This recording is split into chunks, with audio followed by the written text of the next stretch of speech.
everybody was looking at this going, yes, 1.4 million new affordable homes. They said, you're going to get this, and this is going to drive the cost of home prices way, way down.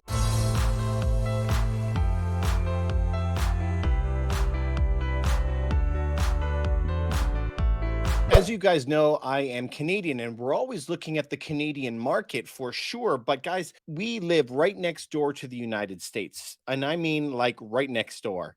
And so you have to not only pay attention to your neighbor, you also have to pay attention to what is happening there because they're our largest trading partner and ironically also the world reserve currency. So whenever we do any research, we got to be looking at two different things from two different countries. Now, in the old days, if we go back to the time of my grandfather, each country was kind of autonomous. But what we learned in 2008, 9 was that when one thing happens to one country, it can happen really badly in a lot of other countries. It doesn't stay local. And so today we're going to look at a lot of these European three-letter agencies that are really putting a lot of pressure on Canadian housing and how it's affecting us today. So I wanted to review this. We were told that there's going to be a lot of new things coming from our leaders during our last election a couple of years ago. So our prime minister, we don't have a president, we have a prime minister. He said that the strategy is trying to build a lot of housing. So when they were talking, when they were trying to win, they were actually saying, you guys, that we are attempting to have an enormous amount of homes, 1.2 million homes. But now we want to see where we are because according to the Housing Strategy Act, they have only built 106,000 homes. 106. That is it. So we were supposed to have 1.2 million properties. 1.2 million. Where are they? So the Canadian Mortgage and Housing Corporation says that there is an estimated shortage of 400,000 homes per year. 400,000. Now, we're a very small country. If you were looking at the United States, that would be a 10x of that. 4 million homes short. And so that shortage is fascinating. And in Canada's biggest economic engine, Ontario, they only built 27,000 units. 27,000. That is nothing. Alberta, where my father is from, the big oil country, only 6,000 units. They are not building. So this is a big problem that they have. Now, even according to CMHC, and we know that the government is always light with whatever their predictions are, they're saying that they will need 3.5 million homes by 2030. 3.5 million homes by 2030. I really need you to think about that for a second. With Canada's increased number of people that are coming from the United States across the border, when we're looking at last year, they brought in over 1 million people. The numbers I think that they're giving are far, far, far light, way too light. We're going to need even more than that. So we want to know how they've been stacking up because we've now been a couple of years. Now, remember, again, you guys, this isn't left, right? This isn't Canada, United States. Everybody is having problems trying to solve this, and there isn't really something that they can solve really, really easily. So let's continue on because I wanted to show you something that I feel is dangerous. So if you take a look at this, a right to adequate housing, this is in federal law. We're going to be going into hyperinflation. We're going to be looking at some Canadian information about our housing starts. We're going to be looking at Canada versus the United States. I got a lot of stuff lined up for you. So this is interesting and about how far back this actually goes. If we go back and look in 2017 and different acts that the governments have put into place, the government of Canada wanted to have a housing strategy. That sounds good. In 2017, they said it was a human rights-based approach to housing. This is getting a little bit dodgy when they say it's human rights. I mean, it sounds great, but who pays for it? Unless we have enormous amount of taxes. It says that it became clear that Canadians have different ideas about what housing rights they're entitled to. So what housing rights should somebody be entitled to? Just because you were born, were you entitled to a 10-bedroom home? Like, what are you entitled to? It also says third parties, such as landlords, are obligated to respect housing rights. Again, we've seen this in a lot of different provinces and states where landlords are not allowed to evict even for personal use. They're not allowed to evict them for non-payment. This is a way of privatizing like welfare because individual people now have to pay for properties for other people. That is a dangerous, slippery slope to be on. It also says this can depend on the context in which people claim a right, for example, the region that they live and the group at which they identify. Now, this is back from 2017. This could be a little bit dodgy, right? This is based on the Library Parliament. So, for them to be saying that your home rights actually come down to how you identify, this feels dodgy to me because, governments come and go. And as we've seen the past few years, people change back and forth. They're changing so fast of what they identify with. How could you have a housing strategy based on identity politics? I don't know how to do that. So in 1948, the UN also jumped into this and said, this is a little bit scary to me. 1948, 1966, they had a Convention on Economic, Social, and Cultural Rights. This is like the ESG that we're having today. Understand what they're saying. The right of everyone to adequate standard of living for himself and his family, including adequate housing, and to the continuous improvement of living conditions. Whoa! The continuous improvement of living conditions. Now, this is what we've seen from my grandparents' time to now. Everything is faster, better, cheaper. But now that China and Russia are pulling away all their supplies and their workforce, we are not facing a future where we're going to have an improvement. We're going to be seeing, as this inflation has taken hold the past couple of years, people are seeing their quality of lives go down. And the governments of Canada, United Kingdom, the United Nations, they're all saying that the quality of life of people will be dropping a lot in the future. So this is big for us to be paying attention to. But, it's interesting that they said that you should have a continuous improvement of living standards. I find that is very interesting. They gave an example of Venezuela actually put it as a right of theirs to have adequate, safe, and comfortable hygienic housing. So they wanted to try to do that. But how did they go on? You guys know that hyperinflation in Venezuela is at ridiculous numbers. Imagine 1 million% inflation. That means like every home in Canada will be worth like $100 billion of money. So this is that vast money printing that we're talking of. And this right here is a bill from the Bank of Zimbabwe, for example, for $1 billion. This is a real bill. But when this bill was printed, this would not even buy a cup of coffee. So this is what happens when you print a lot of money. The money actually becomes less and less valuable. And so this is how Venezuela was dealing with it. So, I mean, I don't think that was a very, very good example. So as we continue down this ESG stuff that we have today, it says that they should have a protection against forced eviction. But, we've had a lot of laws that come into that. Is an owner taking it for personal use? Forced eviction or getting rid of somebody for non-payment? Don't know. This is a very, very deep legal and ethical problem that people are having from. They also wanted it to be part of the United Nations said affordability should be a right and that housing costs do not prevent people from satisfying their basic needs. But anybody in Canada and the States would agree today that the prices are so far out of whack that people are suffering. They cannot afford their basic needs with home prices being what they are. I mean, but these are lofty goals. Let's be clear. It says that the location of any of the housing that you have a right to should have employment options around, healthcare services, childhood centers, social facilities.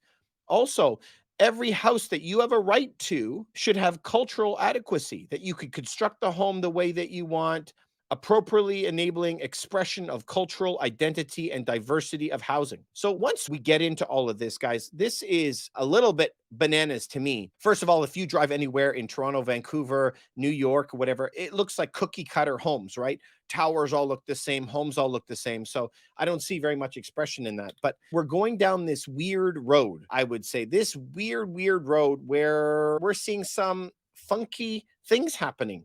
I don't know what is happening because we are not building any homes. We're bogged down with legislation like crazy. Everybody says it's their right and nobody wants to work anymore. And we are now entering a time where we're entering some kind of suffering Olympics when everybody is trying to compete for the people who deserve the free housing. And I just don't know where this is going because this conversation, I mean, it's beautiful in one way for these rights and to you to have nice neighborhoods and jobs everywhere. But at the end of the day, all I can see as an economist is money, money, money, money. Who is going to pay for all of this? I'm literally at a loss for words. I don't know. So if we want to look at what the Canadian government had promised, They said that they were going to make 1.4 million homes during their tenure. And so everybody was looking at this going, yes, 1.4 million new affordable homes, they said. You're going to get this, and this is going to drive the cost of home prices way, way down. So let's see how they've been doing. Well, not very good at all. If we can see the number of home starts, this goes back to after the Second World War, 1948 to 2022. We were building more homes back in the 60s and 70s, which we could see right on the chart. That's when we were peaking out. But if you guys are looking at the news and saying, well, we're bringing millions and millions of people from when I'm young, they've brought in double the Canadian population, all from India, China, where our biggest countries, and from everywhere else. And we're not building any more homes. This is the shocking stuff. So when you see a chart, if you guys are on the podcast, you can go look at it at statistica.com. This is where housing starts for Canada. But when you take a look at this, when there is a trough, let's say we were building 273,000 homes in the 70s, and then when we get to the 80s, we're only doing 177. That's 100,000 short. You not only have to get up to the same level of building that we were before, you now have to exceed that to make up what you lost, that lost time. All through the 90s, we were not building homes. That was millions of homes that never were caught up with. If we look at what happened after the 2008 thing, there is other couple million homes that are missing in this section that they did not build. And the only homes that we've been building are very large homes. And those are the only homes that builders could actually make money on. So how are we going to do this? This is really, really crazy. Now, because of that, if you look at what's happening in the United States, this is as disposable income increases, so do home prices. Of course, your wages are pretty steady. They don't change very much. Very, very slight degree up, as we know. Productivity is much higher, but wages are stagnant for decades. But home prices kind of follow that depending on the market cycle. But if you go back and look at Canadian housing prices, they were okay in line with incomes all the way to like 2001, 2, something like that.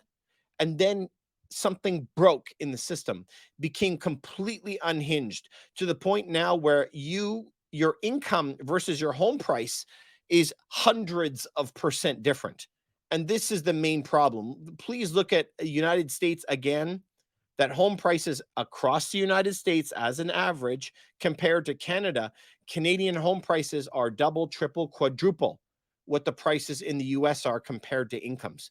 Now, if you guys wanted to use an example of that, we live in Toronto in Canada, and in Toronto, Canada, the average wage is 72,000, but the average price of a home is 1.2 million. That does not compute.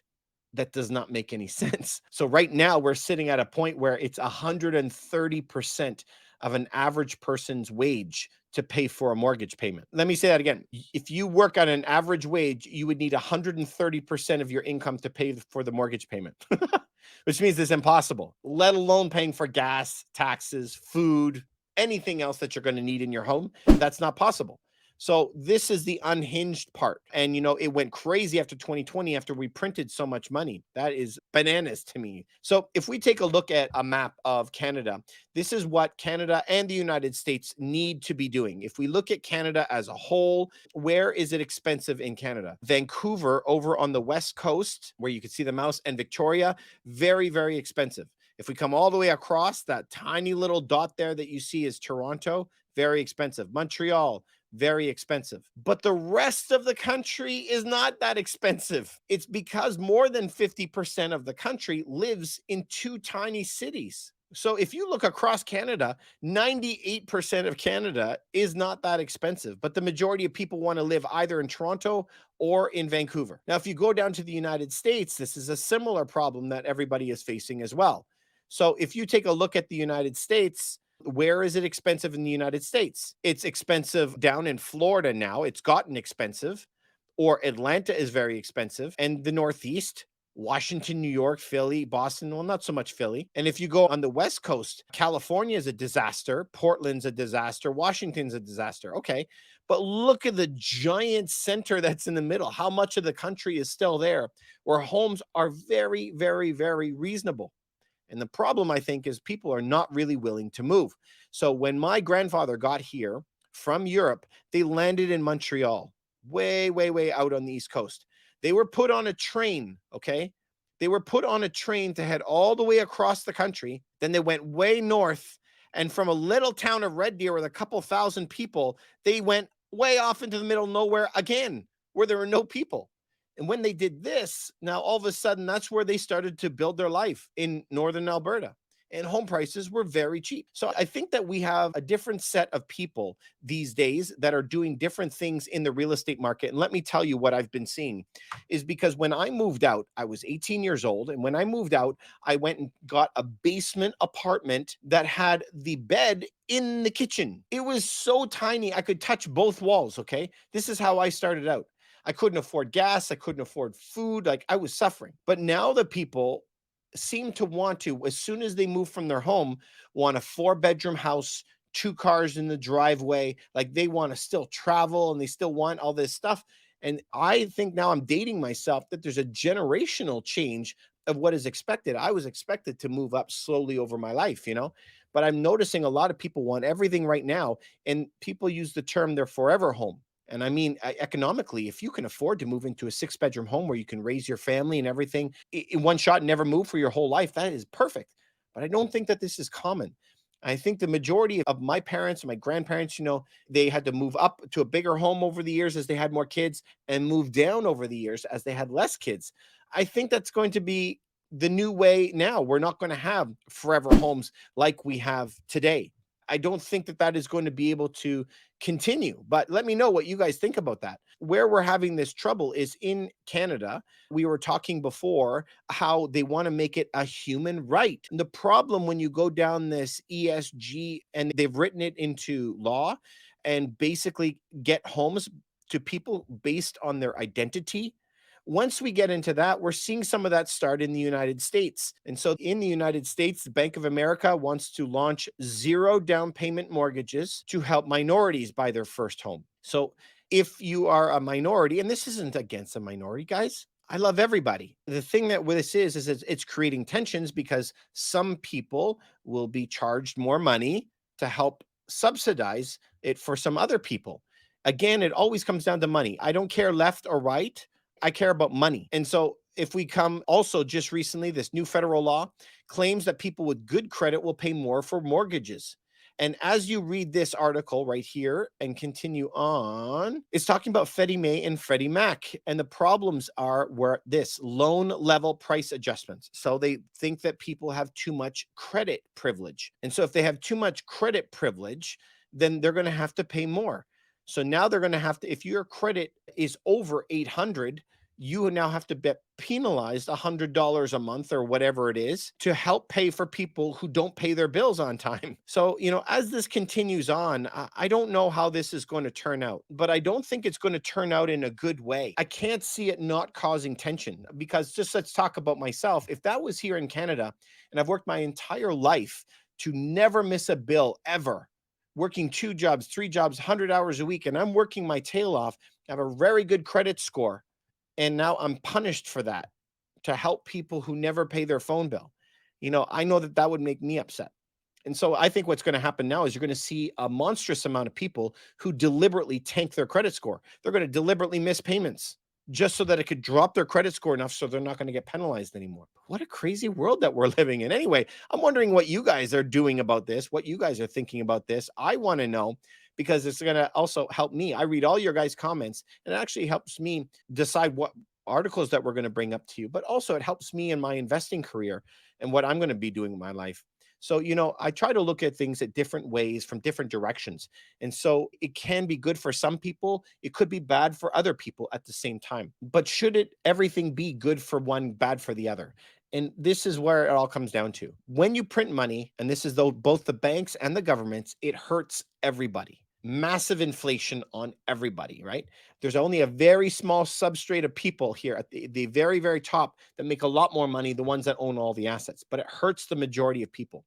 The only time that prices come down is when there's a supply and demand balance. There is not enough properties in Canada. We need to be devoting all of this money, all of this time talking about it just to building homes at scale. We need millions of properties. So the last report that I saw, we were 1 million short today, today in Canada. The United States, 6 million homes short today. And it's endless how much people talk about it. But I think that if we actually got together, remember during the beginning of 2020, there was a brief moment that everybody was kind of united all together, like we're globally facing one big thing. Imagine that if we put our collective efforts all together to solve this massive issue of housing. So, should everybody have a house as a right? I think everybody should have a house. But once you start wading into the whole, it's a my right to have it. I have never found anything that costs money that doesn't get perverted. What do I mean by that? Is that a right from a government when it is free usually is something that it sticks around. Like you have a right to free speech. You have a right not to be killed on the way home from work. You know, you have some rights to demonstrate. But once you start having a right to a house and right to have free food and a right to have all this stuff, I mean, everyone should have it. But instead of wasting our time with that, I think we got to turn to the good old adage that we need to produce. If we want the stuff, we have to make the stuff. And if we had enough stuff, we're going to be okay. If we build enough houses, prices will be more reasonable. Won't be fighting for the same house. If food is too expensive, let's have a new generation of farmers that are out there that can farm like crazy and make more food for the table. I think we need, instead of more separating people into small little groups and identities, I wish that we could come together. One thing that always blows my mind is human ingenuity, humans being able to think outside the box, come together, do things together, because I think, and I know it sounds cliche, but together we can do some marvelous things. But we are getting divided. And when you are divided, almost surely we will fall. Anyway, you guys, I have a lot of hope for the future. I love you guys, and I want everyone to have a happy and successful life. So I wish you the very, very best, you guys. Let's keep fighting this together. I'm sure we can figure something out. Have a good night.